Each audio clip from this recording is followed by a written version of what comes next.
On the S.H.I.E.L.D. helicarrier, Nick Fury gets an update on his latest mission. A Hydra cell posing as S.H.I.E.L.D. agents are planning an attack. With all the superhero nonsense going on, it seems like they are taking advantage of the situation. Hydra should be out of commission due to recent actions on the part of Sam Wilson, but it seems like they're still around. And the human precog Ulysses has discovered that if the Hydra attack is successful, S.H.I.E.L.D. is done for. They're vulnerable, so Fury has full authorization to kill, or do whatever else it takes to succeed. Nick is not pleased when he sees his team, remarking on just how young they are. But S.H.I.E.L.D. is stretched thin, and they all volunteered. With that, they take off. However, it does not take Nick long to realize something is wrong. As the traitorous agents charge at Fury, they shout that S.H.I.E.L.D. must live. Nick realizes this doesn't sound like Hydra. They go on to say they serve a higher purpose than such things, a leader. S.H.I.E.L.D. must live, so Fury must die. Wherever these guys were, they want him dead. There will be traitors everywhere, so Nick has to go underground. He'll be listed MIA, presumed dead, but it will buy him some time. He's on his own for this one. One way or another, Nick Fury is dead. In Times Square, a Celestial rampages, with an army of advanced aliens in tow. The Inhumans called in everyone they could, so Blue Marvel contacted a friend. His name is Dwayne Taylor, and he is the Night Thrasher. In the field of battle, he is saved by Iron Man. Though Dwayne is grateful, he notices a young girl trapped in a bus. He goes to help her, unimpressed by Tony, who simply remarks that the area should have been evacuated. Night Thrasher saves the civilian, and Tony compliments him on a job well done. But they need to focus on containing the situation. Dwayne is perfectly well aware of this, and makes a note to himself to block his comm systems from any Stark hardware in the future. He then sees Carol Danvers, who is knocked down by one of the aliens' blasts. However, she's not so easily beaten. The two heroes then share some friendly banter before teaming up to take down a whole squad of the invaders. With that finished, Carol goes to help the NYPD while she asks Night Thrasher to check on the girl he saved. He finds her just in time, with her heart stopped and a defibrillator not working, so Dwayne is able to rig his suit to function as a makeshift replacement. It works. Dwayne started out as Night Thrasher simply to become a crusader for vengeance. He was fueled by misery, but this, granting second chances, this is on the right side of justice. This is something he can build his life on. These people are the ones that matter. He talks to the girl asking what she was doing on that bus. She replies that she was meeting her parents there. They left Baltimore for a new start here in NYC. Dwayne asks what the girl will do now. This place is a mess. She says, so is Baltimore.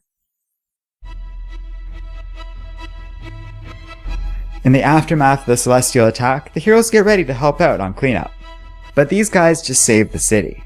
Damage control is on the job, and the crew insists that the heroes take the afternoon off. The next morning, the company is having a financial meeting.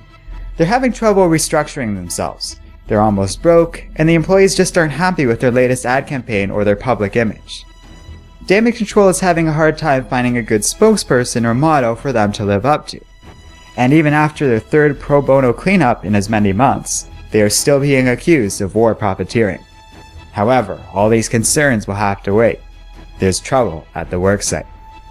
It seems the crew was robbed last night, with many of the construction vehicles left partially dismantled. The foreman is upset when his accountants realize that it will take time before they can replace the machines that easily, at least not until they get in touch with their insurance. To make sure the rest of their equipment isn't stolen again, the employees reluctantly agree to camp out overnight to keep watch. That night, they hear a noise and go outside to find a monstrous being stealing their stuff.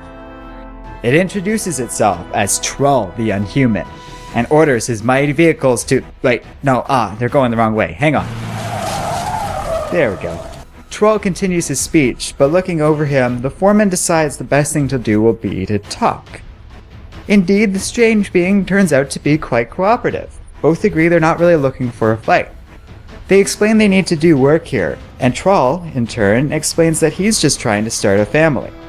Trull created these young machines because he wanted somewhere to belong to. Seeing an opportunity, the foreman decides to offer the Unhuman a job. The other employees are shocked, but once they get over the idea, they start opening up to it.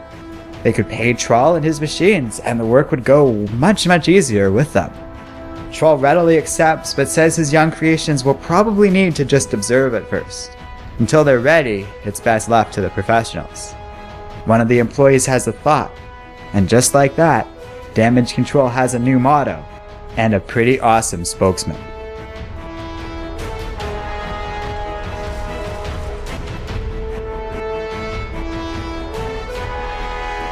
Hello and welcome to Comic Island. My name is Arden, and this is my recap and review of Civil War Choosing Sides #1. So it's been a while since we've done one of these anthology comics, but here we are with a pretty cool one that I really liked. Let's break my review up by each story. First up is Nick Fury's, part 1 of a story called Post Prologue that will probably run throughout the Choosing Sides comic.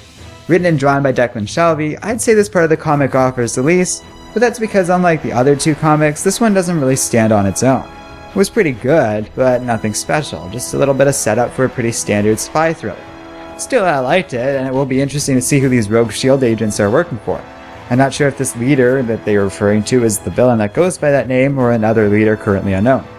I will say these guys seem unusually interested in Nick Fury himself, and specifically him. So whatever it means, I'm sure it's to prove interesting going forward. Next up was the Night Thrasher story, written by Brian Easton with art by Paul Davidson. This one was pretty great. It's a standard story that wasn't very long or deep, but I did like how it fleshed out the Celestial battle a bit and gave us a good sense of what the fight was like on the ground level. Night Thrasher, a character I was barely familiar with, was fun as a sort of less successful version of Tony Stark. The story as a whole does a good job at something else these anthology comics are usually best at, giving the Marvel Universe a sense of scale and depth. I also like this comic's ending. After Dwayne has a little bit of a hopeful moment of clarity in saving the girl's life, we get a pretty morose thought, that her family is basically fleeing Baltimore for a new life, and this is what they got instead. It's a small detail in a story, but something that kind of stuck with me. I don't know, it was pretty great and I did enjoy it. But my absolute favorite part has to be the Damage Control segment. It was funny and charming, enough so that it made me chuckle and laugh a few times while reading it. Troll is just excellent, as this guy is setting himself to be a big bad villain with like a bunch of little children running around. So while he's doing the big speech, he keeps getting distracted and breaking the intimidating flow with funny little interruptions, righting the machines when they toppled, trying to keep them under control. It was just great. Damage Control is an often overlooked gem in the Marvel Universe, so it was really fun to see them here. And I'll be honest, I think they made them a lot more interesting with Troll. Still, I like the human characters too, and it's the sort of thing we could really get used to as its own series, or, maybe a TV show? So yeah, that's 3 stories, all of which I really liked. It's an easy comic to recommend, filling in some little gaps from the first 2 issues of the core series. No, this isn't really about choosing sides like the title suggests, but we haven't really gotten to the part of the Civil War yet where the sides are going to be chosen. So for now, it's okay that we focus on the early parts of the core series. And next issue promises to bring even more cool stuff our way, and actually will probably feature sides being taken. So yeah, thanks for watching. Let me know which part was your favorite in the comments section below. And don't forget to like, subscribe, and keep reading comics.